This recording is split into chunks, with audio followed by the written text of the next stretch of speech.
প্রতারণার নয়া ফাঁদে সর্বশান্ত এক ব্যক্তি। ঘটনাটি ঘটে আগরতলার আর.কে. নগর নিবাসী ভজন চন্দ্র দাসের সঙ্গে। গোটা রাজ্যে সক্রিয় প্রতারক চক্র। চলতি বছরে গত 28শে ফেব্রুয়ারি আর.কে. নগর স্থিত ওনার দোকানে পাইকারি দরে রড কেনার জন্য ফোন আসে। সে মোতাবেক রড ডেলিভারি দেওয়ার জন্য তিনি ইউপিআই আইডিতে 58,300 টাকা ট্রান্সফার করেন। ক্রয় করা সামগ্রীগুলি রসিদের জন্য পরবর্তী সময়ে সেই ব্যক্তিকে ফোন করলে ফোনটি বন্ধ আসে। পরবর্তী সময়ে খোয়াই পুলিশের সহযোগিতার জন্য থানায় যান অভিযোগকারীর বিরুদ্ধে অভিযোগ দায়ের করতে। কি হয়েছে দাদা ঘটনাটা এটা ফেব্রুয়ারি 28 তারিখ আমার এখানে একজন লোকে পুনে কথা কয়ে রোড করছিল।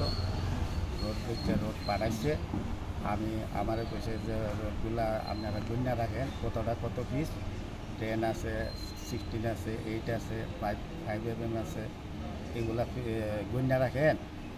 আমি বাউসার আর ইয়েটা লয়ে যেতেছি, বিলটা লয়ে যেতেছি, হিসাব টিসাব করে বাকি টাকাটা নেব। টাকা নেব কে কইছে?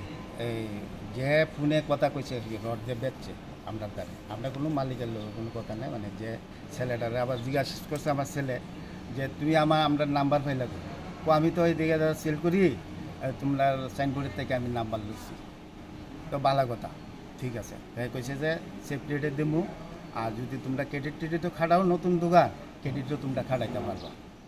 তখন আমার ছেলে আমার কইছে বাবু নুমন একটা ছেলে ফোনে কথা কইতেছে আইব, আমরা হেন কথা কইছে আইব, আইলে লইবানি মাল মানে রেট একটু কম আছে। আমরা যে দোকান থেকে মাল আনি বা ইন্দ্রনগর থেকে মালটাল আনি, এটার থেকে 1 টাকা কত পয়সার মতন কম আইতেছে।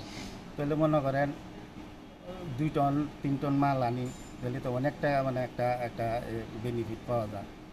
ওই হিসাব কইরা হেরে রোডের টাকা মানে রোডের হিসাব দিছে পরে রোড তারে আনছে।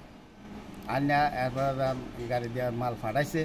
পাঠানোর পরে এরপর এই কথা কইল যে আপনারা পিসটি গণ্যা রাখেন, কোনটা কত পিস, আমি চালানার বিলটা দিয়ে গেছি। আচ্ছা, আমি মাল লামাইছে, লামানোর পরে গণ্যা টুন্যা রাখছি। এরপরে আমার ছেলেরে ফোন করছে, ও আমার তো 70-75,000 টাকার মতন লাগে, তোমরা টাকাটা দিলে আমি বাচ্চার টাকাইতে আর বিলটা লিয়ে আমি আইতাছি, বাকি টাকা হিসাব ফোনে যে কথা কইছে আর কি। এরপরে আমার ছেলে জিজ্ঞাসা বাবু তোমার এখানে 60-70,000 টাকা হইব। আমি কই 70 হইতো না, 60টা ডুইব। তখন আমার অ্যাকাউন্ট দেখি যে 60,500 টাকা আছে। তা আমি কইলাম না একবারে খালি করতাম না, 58,000 টাকা দিয়ে দিন। ওই বনি আর নাহলে 1,000 টাকা মাল বুঝ দিয়া টাকা লইয়া যেত। এরপরে দেখা কইছে ঠিক আছে আর 300 টাকা দিয়ে দাও, আমি 15-20 মিনিটের মধ্যে যাইতাছি। এরপরে তো দিয়া দিল, ছেলে ট্রান্সফার করে দিছে। দেওয়ার পরে হেরে জিজ্ঞাসা করলো যে তুমি কতক্ষণ হইব আইবা বা জিজ্ঞাসা করতেছে। এই যে টাকা ট্রান্সফার হয়েছে ওয়ার লগই ফোন আর তার রিসিভ না। আপনার মাল দিছে? হ্যাঁ, আর টাকা ট্রান্সফার হয়েছে। এখন প্রবলেমটা কি?